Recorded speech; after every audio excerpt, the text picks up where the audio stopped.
Olá, meu nome é Márcia Pio, terapeuta holística e numeróloga, e estou nessa semana com mais um convidado especial. Especial por dois motivos, porque vai ser a primeira vez que eu vou estar entrevistando um homem. Porque normalmente as nossas são com as terapeutas e por uma coincidência todas são mulheres, não é? Mas você então vai ficando aí, porque eu tenho certeza que você vai gostar desse bate-papo. Já se inscreve no canal e no final deixa o seu like e também compartilha, porque vai ser bom. Muito prazer, Alexandre. É um prazer todo meu, Márcia. É com muita alegria que a gente está aqui hoje, participando dessa festa, né? Desse Dessa inauguração. bate-papo aqui, bem descontraído. Eu quero saber muito sobre você. Por isso que o nosso quadro é o Quem é? Quem é Alexandre? Alexandre, de onde você veio? Família grande, família pequena? O que você gosta de fazer? Conte-me tudo e não me esconda nada. Então, Márcia, olha só. Devido à minha idade, nós talvez precisemos de 2 sessões para poder, né, falar Isso. de mim. Mas vamos lá, vamos começar do começo. Eu nasci em 1964 no Rio de Janeiro. Então, sou carioca. Da Gema. Da Gema, é. E eu tive já várias vidas, né? Várias vidas nessa vida, porque a minha vida já mudou tanto.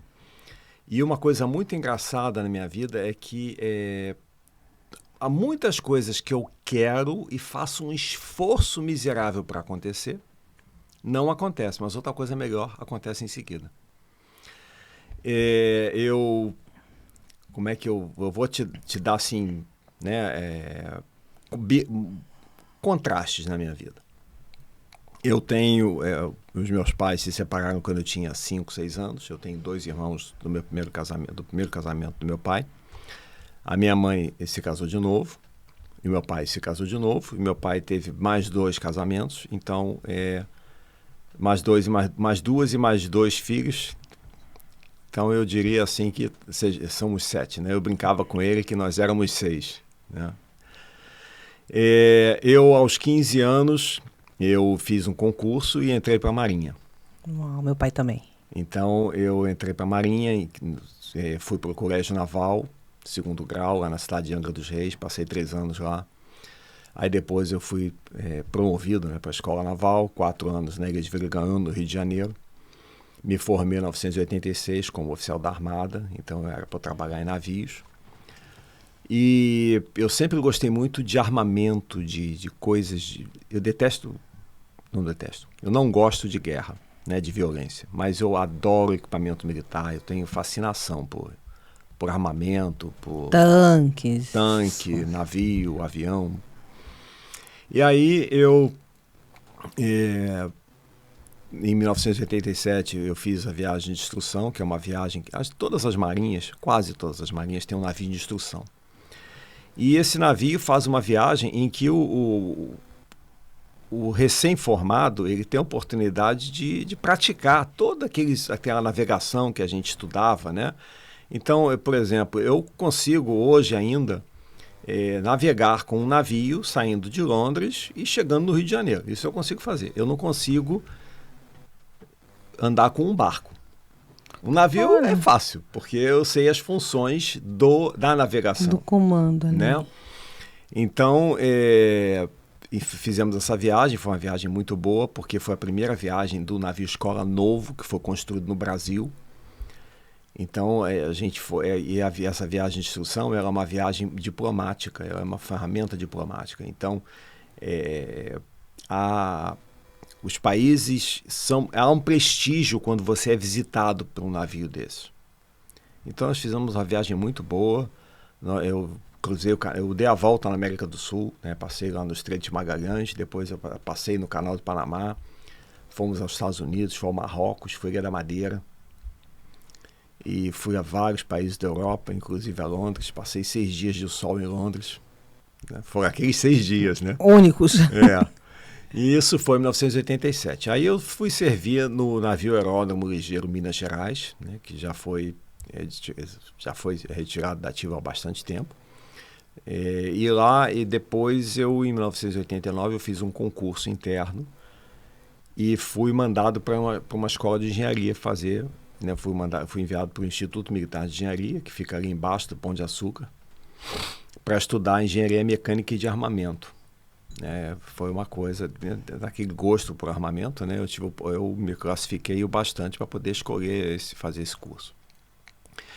Saí dali em 1991, trabalhei até 1998 numa instituição, numa unidade de reparo e manutenção de armamento embarcado. Canhões, mísseis, lançadores de mísseis, lançadores de foguetes, todos os equipamentos ligados ao sistema de armas dos navios eram reparados lá.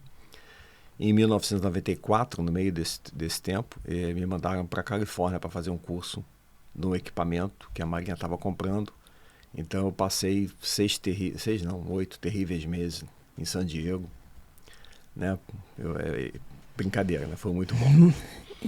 Aí, em 1998, a Marinha me mandou para fazer um mestrado em Engineering Mechanics na Universidade do Texas, em Austin. Eu voltei para os Estados Unidos mais 2 anos.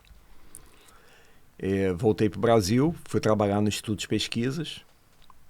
Quando eu cheguei no Brasil, foi muito difícil fazer o mestrado, foi muito dolorido.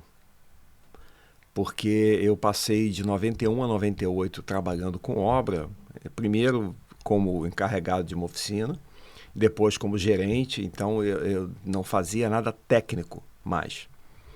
E aí eu cheguei em 98, né, caí de paraquedas numa universidade nos Estados Unidos. Todos os alunos de pós-graduação, mestrado ou doutorado, são alunos de pós-graduação.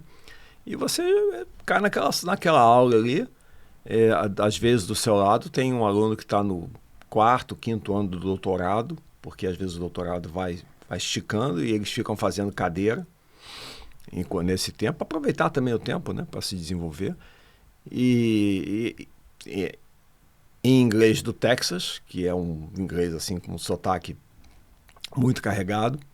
Então eu era o cérebro enferrujado, num inglês difícil, num ambiente altamente competitivo.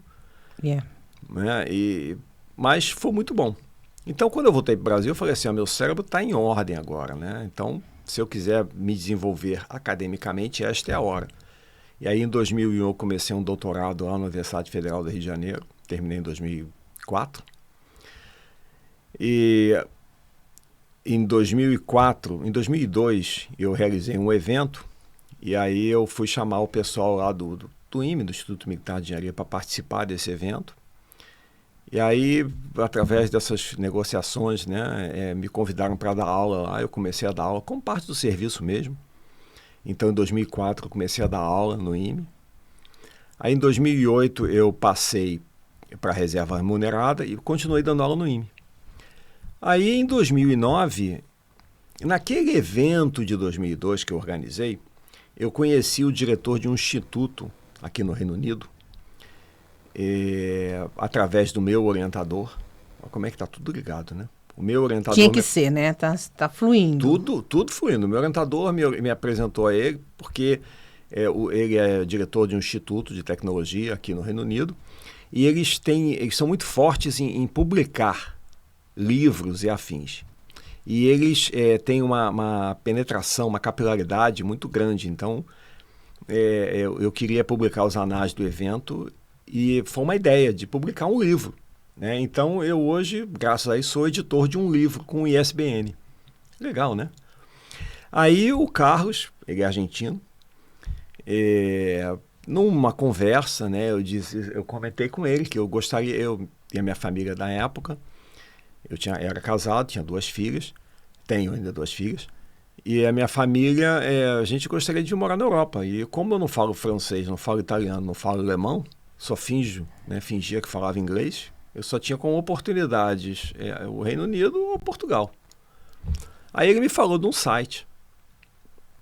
Aí eu fui lá, me cadastrei no site, tudo bem, o tempo foi passando. Aí depois que eu passei para a reserva, em 2009, um belo dia eu dava aula de coisas muito específicas, balística, teoria de canhão, munições, sabe? Coisa assim que ninguém estuda. Aí surgiu uma vaga... Também a menos que esteja nas Forças Armadas, né? Mas... e nesse caso específico, no Brasil, só no IME. Tá. Porque o ITA não tem curso disso. Que o ITA é o Instituto Tecnológico da Aeronáutica, é outra escola de nível superior, militar, aspas. Então, aí surgiu uma vaga para dar aula do que eu dava aula. Sabe? Como que isso é possível, né? Porque era uma coisa assim... Nossa, aí eu falei assim, poxa, Reino Unido, para dar aula do que eu dou aula, vamos.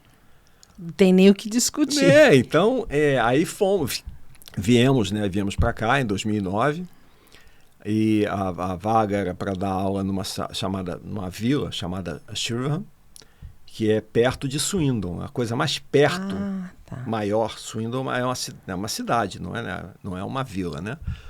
Então, a gente se mudou para esta cidade, né? A gente se mudou para essa casa que que eu moro até hoje com a Dani.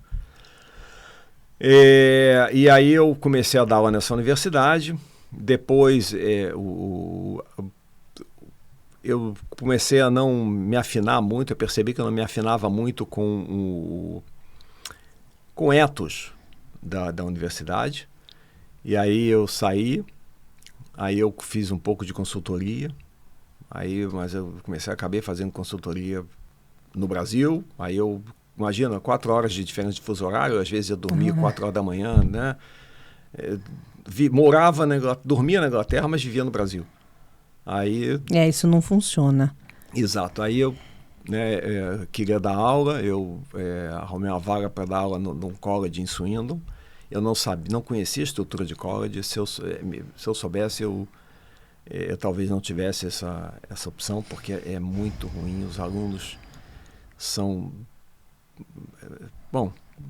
são mais difíceis do que o... Não, os alunos, eles são alunos que não vão para a universidade.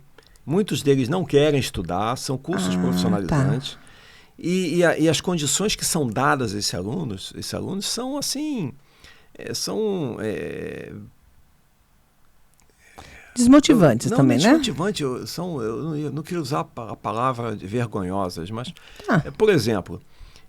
não podia ter uma turma com menos de 15 alunos por causa do dinheiro, né? Porque custava muito. Então, num determinado grupo, tinha 29 alunos. Aí eu tinha que dar aula de matemática para eles numa oficina com 16, 18 bancos. Sabe? Então, não tem condição. Porque... os professores recebem um salário assim, muito ruim, mas os diretores um salário muito maravilhoso, sabe? É muito... Muita desigualdade? Muito... Mas essas escolas são privadas? Não. Essa era da cidade. Essa era da cidade. Então, é uma cultura... A cultura dos colleges, em muitas situações, eu não estou dizendo de todos, é uma cultura muito complicada. E aí... precária. Aí surgiu uma oportunidade de eu trabalhar para uma empresa que prestava serviços de educação para o Exército, nesse caso. Eu voltando para o militar, né? Aí, em 2015, eu comecei a trabalhar para essa empresa e trabalhei até 2021. Aí, em 2021, surgiu uma oportunidade para trabalhar para uma construtora. Então, aí eu mudei para construtora, isso profissionalmente, né? Vamos colocar assim, onde eu trabalho até hoje. Hoje eu trabalho como expediente numa construtora, em casa, praticamente em casa. Em 2017, né, eu era outra pessoa, sabe? Eu comia pizza, eu bebia, eu ia ao supermercado, eu comprava 6 garrafas de Diet Coke de 2 litros e em 2 dias eu bebia aqueles 12 litros de Diet Coke. Né? Eu não bebia água. Mais ou menos similar ao meu marido. Ou então aquela rabina, né? Você põe a água e põe o saborzinho. Aí eu, em 2017, no final de semana, em 2016, nasceram meus 2 netos. E em 2017, eu e a minha esposa, nós fomos passar um final de semana em Kent, em Ashford, passeando, né? E aí, no sábado, inesperadamente, ela desencarnou. Né? E aí, vários conflitos surgiram, né, dentro de mim. Eu tive a oportunidade de me rever. Né? E aí, a primeira coisa que me aconteceu nessa...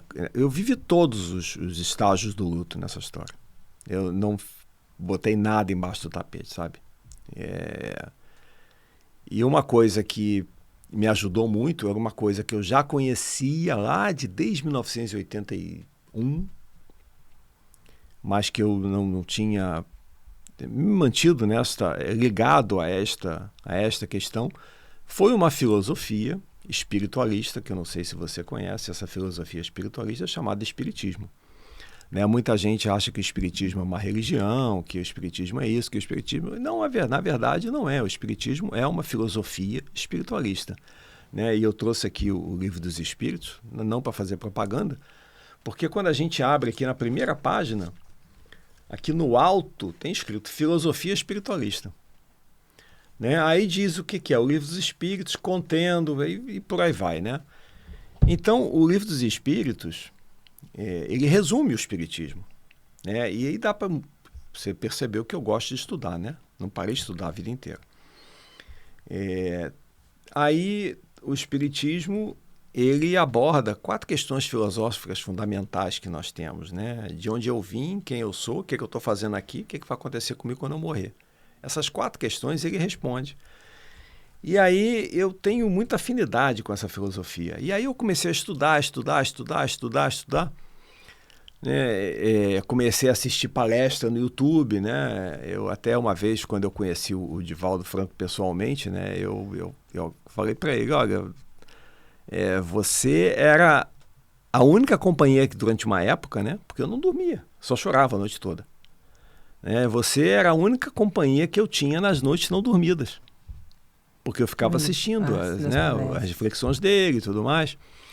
E aí eu li um livro chamado Paulo Estevão, que é um livro, nossa, é a vida do apóstolo Paulo, segundo dado pelos espíritos, né? Psicografia do Chico Xavier. Só tem 300 páginas, se eu não me engano. Mas assim, coisa, né? Mas é um livro lindíssimo. A vida de Paulo contada, sabe? Não por parábolas, não por pedacinhos, não, sabe? É a vida contada por ele. Detalhada por ele. E aí havia um grupo de pessoas chamado Amigos de Paulo, e esse grupo, ele se reúne, estuda o livro e vai nos lugares que Paulo passou. Então, em 2018, esse grupo foi a Roma, e em 2019 ia à Grécia. E aí uma amiga, ela me ligou, falou, Alexandre, tudo bem? Não sei o que e tal. Deixa eu dar uma voltinha aqui. Eu usava o Facebook na época. E aí toda vez que eu abria o Facebook, ele recomenda amigos para você, né? E tinha lá um retrato de uma menina que eu achava assim, essa garota deve ter uns 30 anos, 32 anos. O que esse Facebook está querendo? Qual é a conexão? Qual é a conexão, né? Mas por muito tempo isso. E aí a Beth, essa amiga, né, me convidou, eu aceitei. Ela falou, eu vou falar com a fulana, ela vai te botar no grupo de WhatsApp desse grupo. Aí quando eu vou ver lá, a foto de perfil do WhatsApp dessa pessoa, de uma das administradoras do grupo, é aquela do Facebook. Eu falei assim, meu Deus do céu. Isso era uma... Já está deixando de ser coincidência. Isso era uma terça-feira, né? Aí eu e ela tivemos umas discussões pelo WhatsApp, porque me pediram para organizar algumas coisas, aí não sabia se fazia um blog, se fazia alguma coisa e tal. Aí existe um grupo de estudos espíritas lá na cidade que a gente mora, Swindon, né? A gente se reúne às quintas-feiras. E aí eu perguntei para ela se podia falar com ela, né? Depois que eu voltasse do trabalho.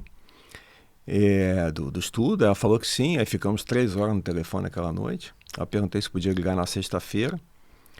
Ela estava indo para Winchester para passar 2 dias com uma amiga, né? Não consegui falar e tal, mas no sábado à noite ela voltou para Londres, ela morava em Londres. Aí conversamos mais 3 horas e meia pelo telefone. Eu a convidei para ir passar o domingo de Páscoa lá com a gente em Swindon.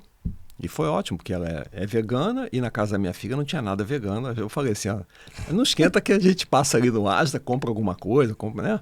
Aí ela foi.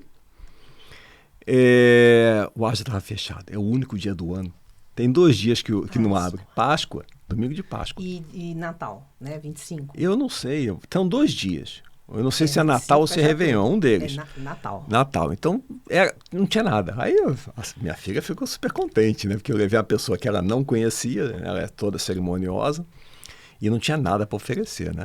Aí foi divertidíssimo. Mas tudo bem. Aí, na segunda-feira, eu levei ela em casa, em Londres, e pedi ela em casamento. Nossa, assim. Assim. Eu tô... Assim. Assim. E muito decidido. E ela aceitou? Ela aceitou, doida. Aceitou. Né? Eu até brinco com ela, né? Que eu falei assim, aí eu vi você assim, eu pedi para casar logo, né? Perguntei para ela assim, né? Eu brinco, né? Ah, eu tô com fome, você quer almoçar? O que você gosta de comer? Você quer casar comigo? Você gosta de sobremesa? Chocolate é gostoso, você gosta? Ela respondeu sim. Pronto, casou. Casou. Casou, exato. Levou na lábia. Exatamente. E aí, eu preciso contar uma outra coisa que eu pulei. Quando a minha primeira mulher desencarnou, em 2017, e surgiu esse grupo de estudos lá em Swindon, uma das pessoas que participou das reuniões iniciais me falou da igreja espiritualista, que eu não conhecia.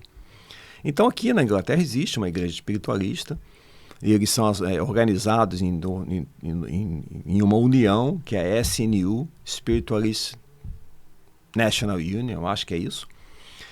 E aí e eles fazem reuniões, vários tipos de reuniões, né? Uma das reuniões típicas deles é uma reunião que eles chamam de reunião de demonstração. Nessa que eu frequento, é aos sábados. Então, o que acontece? Tem uma audiência, né? As pessoas são membros, outros não são, pessoas que vão assiduamente, outras que não vão. E aí vai um médium, e o médium começa a dar mensagens para as pessoas, que é uma demonstração de que a vida não acaba com a morte do corpo físico. Essa é a ideia. E aí eu comecei a frequentar, e lá eles fazem o que se chama aqui na Inglaterra de healing, né? que no espiritismo é o passe. Mas é uma filosofia, não dá para a gente comparar o pensamento do britânico com o pensamento espírita, é diferente. Então, eu sempre tive muita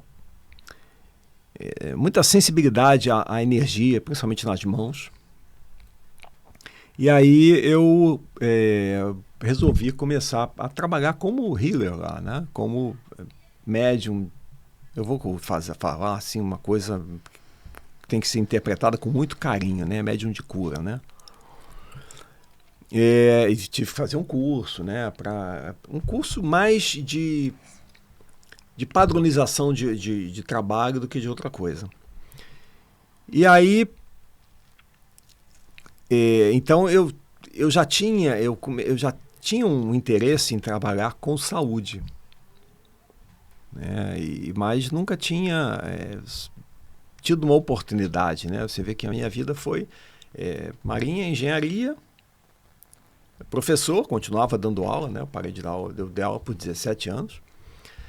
E aí eu tinha a intenção de eu gostaria de fazer medicina, porque eu gostaria, mas medicina, primeiro, com a minha idade, eu ia acabar o curso de medicina já aposentado, né?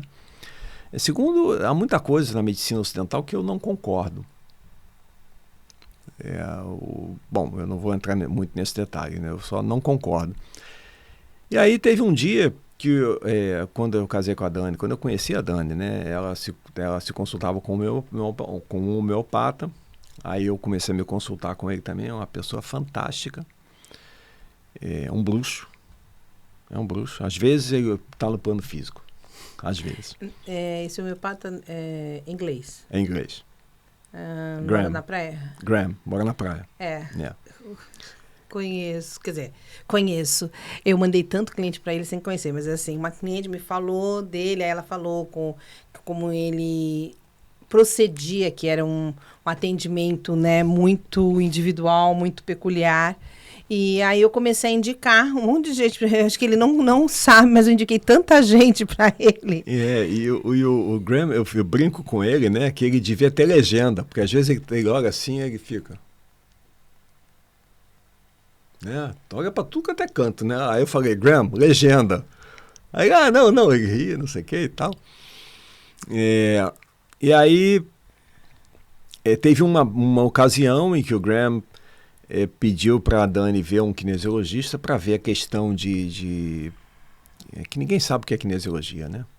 Mas isso aí vai ficar para nossa próxima. Isso. Hoje não é sobre kinesiologia. E aí, ela foi... E eu comecei a ver, eu fui junto, aí a pessoa autorizou que eu ficasse na mesma sala vendo a sessão. Aí eu olhei para aquele negócio e falei assim, achei. É isso que eu quero. Aí, nossa, foi assim, foi maravilhoso, né? Eu não me lembro quando é que, se isso foi logo depois da pandemia, ou se foi antes da pandemia, eu não me lembro onde é que isso foi no tempo. Mas quando acabou a pandemia, a gente fez o curso de fundação juntos, né? A Dani e eu fizemos o curso. Aí depois, no ano seguinte, emendado, né? Porque o curso demora mais ou menos 6 meses e emenda com o practitioner. Acaba assim, em tempo de você consegue fazer um e o outro, né? E o practitioner demora 8 meses, eu não me lembro quanto é que é. E aí eu fiz o curso de fundação, fiz o practitioner e depois eu fiz o diploma, né, que eu acabei, inclusive, recentemente, né? E foi assim, e para mim é maravilhoso, porque tem tudo a ver comigo, sabe? Eu trabalho muito a energia das pessoas ali naquele movimento. E às vezes na kinesiologia você estimula pontos neurovasculares então, por exemplo, né, do meridiano central, que está ligado ao cérebro, cada meridiano do corpo está ligado a um órgão, 2 dos pontos neurovasculares são aqui na testa, né? Então, eu vou estimular, eu encosto ali, né, o paciente deitado na maca, eu encosto ali, desculpa, o cliente, porque não sou médico, não tenho paciente, o cliente deitado na maca, eu encosto ali e daqui a pouco... É uma energia, uma coisa, eu me sinto levitando, eu sinto energia entrando, passando pela mão, descendo ali na testa da pessoa, às vezes eu sinto energia saindo. É uma coisa assim, sabe? É muito legal. E como eu sou healer, né? Não vou traduzir como médium de cura, porque vou deixar assim.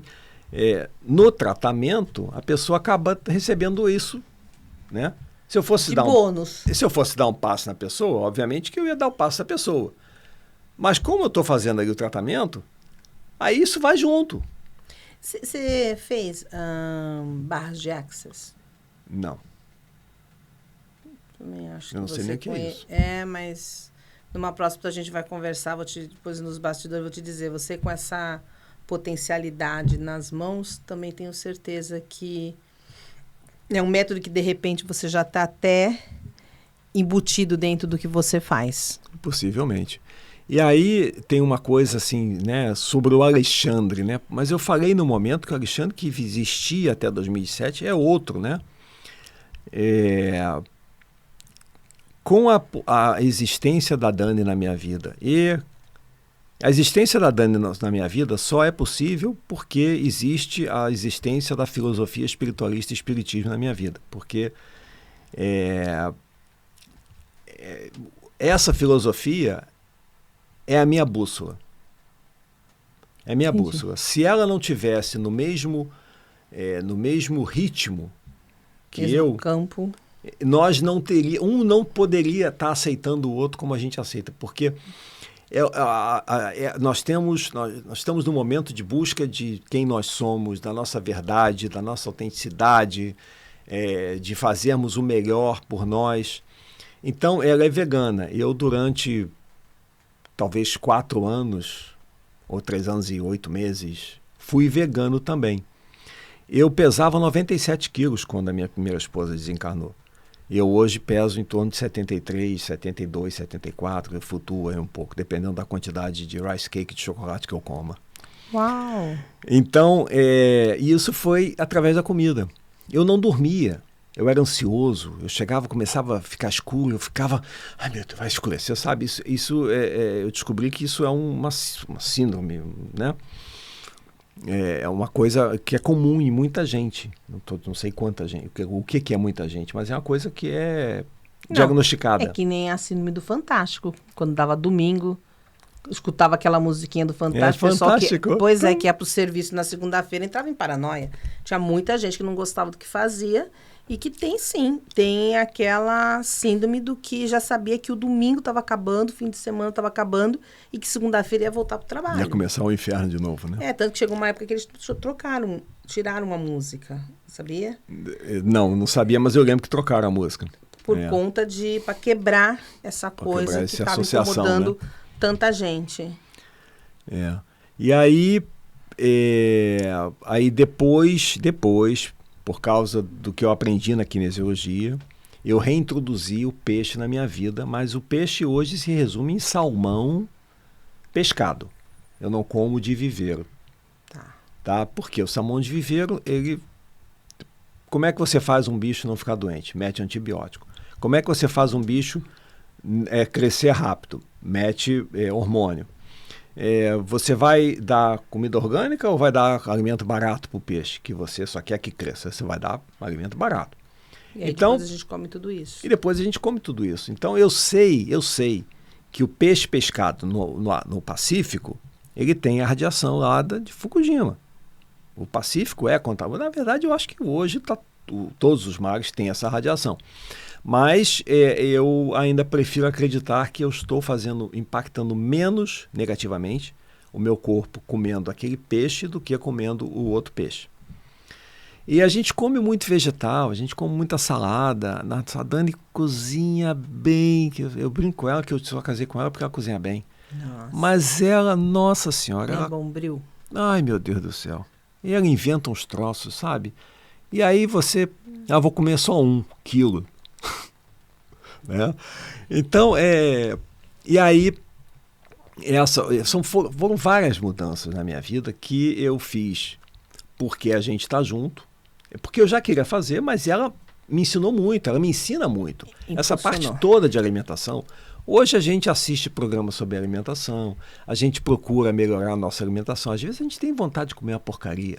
Né? Eu vou sair daqui, eu vou pegar M4, nós vamos pegar M4, aí vamos parar lá no lugar para fazer xixi, aí vai ter uma Marks Spencer e vai vender tortilha, aquela tortilha vagabunda que não tem nada de bom. Eu vou ter vontade de comer. Às vezes eu como, às vezes eu não como, mas eu escolho.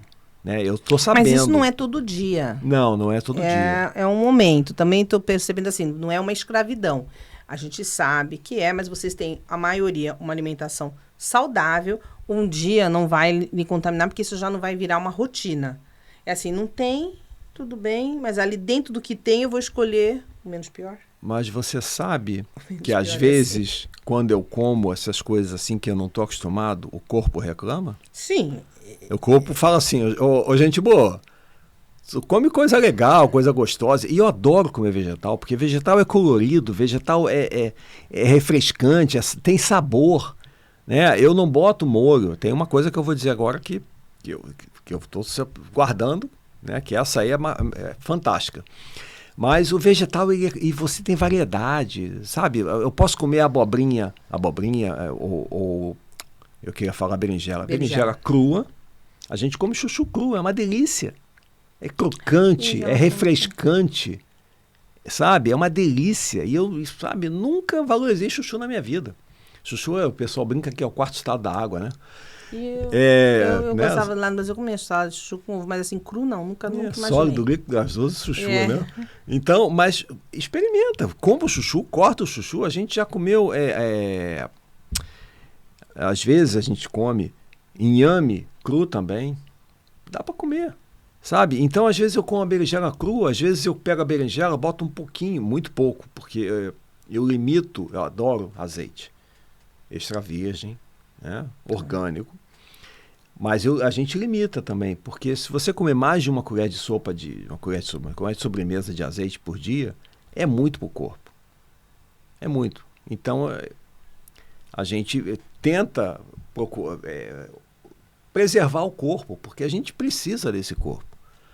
Em 2020, na pandemia, a Dani me convidou para começar a fazer yoga. Então a gente achou um canal no YouTube, Yoga com Cassandra. Eu sou uma canadense, eu sou muito grato a ela, porque a gente começou a fazer yoga. Eu faço yoga. Todo dia, não digo, mas eu faço yoga de 4 a 5 vezes por dia, por semana, né? Por semana, 4 por dia. Por semana eu faço de 4 a 5 vezes a sessão de yoga. E eu sou sangue O negativo, então o O negativo, se você fizer um exercício e não cansar, não puser os bofs para fora, não adiantou. Então a minha sessão de yoga sabe, eu saio... Ainda bem que eu sou O positivo. Pois é. E aí, então faço exercício, eu tenho um problema de coluna, minha coluna na região lombar, L1, L2, L3, ela em vez de ser curvada para frente, ela é curvada para trás. Se eu encostar na parede, eu fico apertando a pele com a vértebra, é complicado. E a yoga me trouxe de volta a autonomia física, o conforto, porque antigamente eu não fazia exercício, 97 quilos, não fazia exercício, bebia Coca-Cola, macarrão, né, comia carne, pão, biscoito, açúcar, então... E era altamente, eu esqueci a palavra agora, quando a gente não faz exercício, né? Sedentário. Sedentário, né? Então passava o dia sentado, ou sentado no carro, dirigindo, ou sentado na mesa do trabalho, ou sentado assistindo televisão, ou sentado, né? Sentado, passava o dia sentado. E hoje não, hoje eu tenho energia, meu corpo, se eu não fizer yoga durante alguns dias, eu começo a sentir que está preso, começo a sentir assim um desconforto, mas aí eu faço, nossa, muito bom. Eu também tenho uma doença chamada doença de Raynaud, R-A-Y-N-A-U-D, apóstrofe S, né? Que o que é isso? É deficiência na circulação, principalmente nas extremidades. Pé e mão são os primeiros, né? Como o pé está no chão e o corpo está em cima, o sangue ajuda, né? Empurra, a gravidade empurra, né? Então não é tão problema. Mas se eu passar muito frio, ou se eu segurar coisas frias, principalmente se eu passar frio, os meus dedos ficam brancos que nem a capa desse livro aqui. Ficam brancos, sem circulação nenhuma. E a próxima etapa é necrose. E aí, eu estava usando um suplemento e não adiantou alguma coisa, mas não resolveu. Aí eu estudando, né, assistindo, e nesse caso eu estava assistindo uma senhora chamada Bárbara O'Neill no Instagram, e ela falou da pimenta caiena. E eu incorporei, eu resolvi falar assim, vou testar esse negócio em mim. Parei aquele suplemento e comecei a tomar 1/4 de colher de chá de pimenta caiena por dia. Até botei uns posts lá no Instagram, né, dizendo assim que é para os bravos, porque olha... Mas você sabe que eu tenho segurado coisa gelada, eu passei frio e eu não vi ficar branco. Né? Então funciona. Ela explica lá, né? A teoria toda, eu até sei algumas coisas, me lembro do que ela falou e tudo mais, mas eu estou experimentando. Primeiro, não tem contraindicação. Igual a Havaiana, né? Não solta as tiras, não deforma, não tem cheiro. Mas a vitamina B12 também não faz isso? Da sensibilidade? Falta de vitamina 12 também? Eu não tenho deficiência de B12. Tá. Isso eu sei por 2 razões. Porque eu suplemento B12 e porque, por causa da kinesiologia, toda vez que eu testei, eu nunca tive deficiência. Nunca apareceu isso. Mas eu estou agora experimentando a pimenta caiena. E olha, é para os bravos, porque o negócio é brabo. Então você vai continuar experimentando. Da próxima vez que você vier, você me conta essa experiência, porque eu vou querer saber, aliás, nós vamos querer saber de como está funcionando isso. A gente vai ver isso depois do inverno, né? Depois do inverno. Então, porque tem que ter... Não, porque é que no inverno é que eu vou estar mais exposto a essa condição. Ao frio, tá certo. Por causa do Agora frio. a gente está entrando vamos entrar no outono, né? Que já estamos no meio de setembro, a gente vai entrar... 21 de setembro começa o outono. Outono. Então a gente vai ter que descobrir. Eu vou te cobrar isso, hein? Que ele volte aqui para nos dizer sobre a Pimenta Caiena. Mas nós vamos ter mais, Alexandre, porque vocês vão ficar sabendo qual é o trabalho do Alexandre, que é incrível, e nós vamos descobrir isso juntos. E eu vou deixar depois aqui embaixo do nosso podcast os endereços onde você encontrar. Então já se inscreve no nosso canal. E eu queria a sua consideração final. Eu queria agradecer por ter estado aqui conosco e saber, né, você e esse casal maravilhoso, que a Dani, que vocês vão ver quem é a Dani, e que esteja aberto para sempre que você quiser voltar. Qual a sua mensagem para o nosso público? Muito obrigado. Se eu tivesse que deixar uma sugestão, né? Uma sugestão para quem quer que assista, né, esse podcast. Ame-se. Você vale a pena. E cuide-se, porque você merece. Né? Parece um anúncio, né? Não, daqui a pouco eu vou começar a cantar. Exato. Parece a vida anúncio, é bela. Ame é. sua vida. Mas essa seria a mensagem que eu deixaria. Ame-se, porque você merece ser amado, ser amada. E cuide-se, porque vai te beneficiar. Cada um tem o seu caminho, cada um tem a sua história, cada um tem os seus méritos. E a gente está aqui para aprender. Né? Então, fique com Deus. Boa tarde, boa noite, bom dia, boa madrugada para você. Muitíssimo obrigado pelo convite. Nossa, adorei essa possibilidade. Vou adorar voltar aqui para falar da kinesiologia. Aí as pessoas dizem, kinesia o quê? Isso, gente. Isso. Vocês vão descobrir que é sensacional. Gratidão. Gratidão para você também. Muitíssimo obrigado. Fique com a gente, subscreva e deixe seu like. Comentários também, porque o Alexandre vai poder responder.